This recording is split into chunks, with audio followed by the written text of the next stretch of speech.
The interesting thing about the real estate sector is that it's been disrupted quite a bit internationally over the last period of time. First, with the introduction of the major property portals, Facebook and social media has certainly had a huge impact, and they're certainly looking to pilot products in the real estate sector.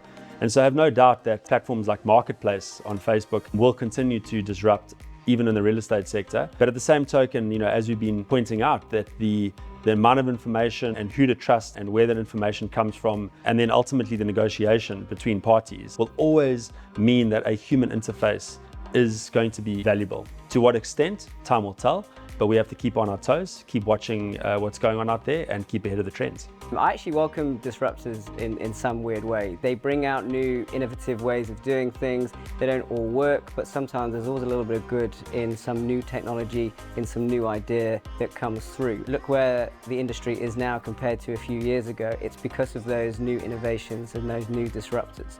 But you still can't replace the agent. The agent is the one who has to use those new innovations to still build that relationship with the client. And they can aid and they can improve you as an agent, but the time you put in with that client is still what is going to be the differentiator between you and a new disruptor coming to the market. So we welcome disruptors.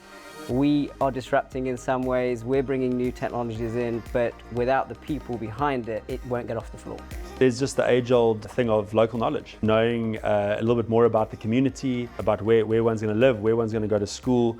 All of these simple things, and they change from community to community, and there's no amount of information that's going to be provided by the portals or social media that will replace that. Given the amount of information out there, there's so much technology, clients are a lot more clued up than they used to be in terms of what they can see out there, the information they can get, stats that are available to them.